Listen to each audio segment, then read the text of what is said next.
When I first read Beautiful Boy, I actually threw the book across the room. I wanted to scream and cry at Nick because he kept fucking up, and slapping him seemed like a great option. But the more I thought about it, the more I realized his addiction was way beyond his control. Conversely, when I read Boy Erased for a school project, I found myself wanting to hug Gerard because his plight seemed much more in tune with my own personal struggles. Both Nick and Gerard cannot explain their afflictions to their parents, who only want what's best for their sons.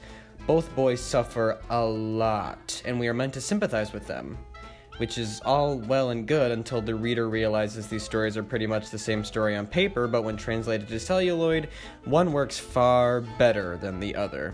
Released in 2018, just a mere month apart, these films star America's newest darlings, Timothée Chalamet and Lucas Hedges, both giving awards-worthy performances on subject matter harrowingly relevant. Beautiful Boy follows the drug-stricken Chalamet on a downward spiral, while Boy Erased follows Hedges in a days-long gay conversion camp following his forced outing to his parents. The obvious answer as to which movie is better could definitely lie in their Rotten Tomatoes score, which are 69 and 83% respectively. This is telling, but having seen both films quite recently, I can try to dissect why both are important, but one rises above the other, if only slightly, through their use of flashbacks. So let's get ready to rumble as we compare and contrast Beautiful Boy and Boy Erased. Now, Beautiful Boy is a tough book to adapt anyway because the plot is extremely cyclical. Nick uses drugs, David is concerned, tries to help him, Nick says everything is okay but everything is not okay, and he wants to get better and does so for a bit. Repeat for 2 hours. While it's told chronologically, the film suffers mostly from the fact that nothing is gained, nothing is earned.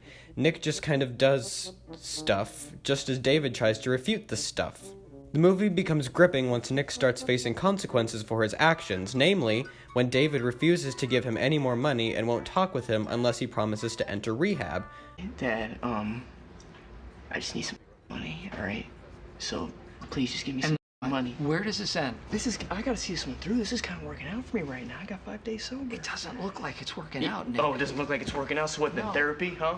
However, this is in the last half hour of the film. Boy Erased's narrative is more grounded in that the plot builds on itself and gives meaningful flashbacks into why Jared is in his current position. A brutal scene serves as the climax of the flashbacks and is really the turning point to the story. It's not what Jared is that should change, but what people do to people that should change. The story holds you in its grasp from this point on because the viewer starts to realize that the facility is not what it seems and is actually more hurting than helping. Okay, the two stories use flashbacks pretty extensively and to varying degrees of success.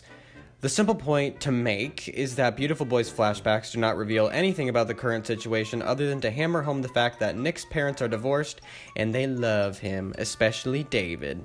The use of these scenes in the greater scope of the film is to juxtapose the current Nick with the one of the past, and on a very basic level, the film succeeds in showing that difference.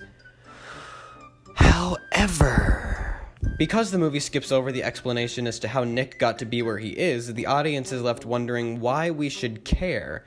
The closest we get to anything resembling that is a scene involving David and Nick as they smoke together, with David constantly refuting Nick by saying this can't happen too often. Boy Erased uses the flashbacks to greater viewer understanding as they reveal things about the mother and father's characters that we did not know about until viewing them. The mother goes along with the father, and the father uses religion as a fence to discuss anything deeper than a puddle. Jared sees his parents for what they are and loves them regardless. The brutality of the previously mentioned scene and how his parents react to it respectively is what clarifies the drama for the rest of the film, namely that the mom needs to stand up for herself and the dad needs to listen. The underlying objective for Jared is to get out of this place, but can only do that when the other objectives are met. This is frustrating for a viewer, but all the more rewarding when they're fulfilled. Beautiful Boy is debatably the harder to adapt because of the nature of addiction and how the book doesn't quite lend itself to that coveted 3-act structure Hollywood just creams its genes for. But the book gives itself ample room to play around with what the past was like and the eventual downward spiral of Nick as a user.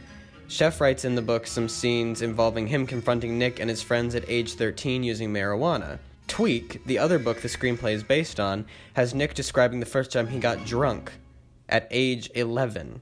These are two scenes that could have been crucial in the understanding of Nick's rampant drug use in the present, but are sacrificed for glimpses that manipulate rather than show. I guess we can safely assume that, while both films tell very important stories and both of our boys will be nominated for several awards, their use of flashbacks culminate in some very interesting ways. We can learn all about this in Screenwriting 101, and that you use flashbacks in a smart way instead of a manipulative one. This is Dustin signing off, but only for now.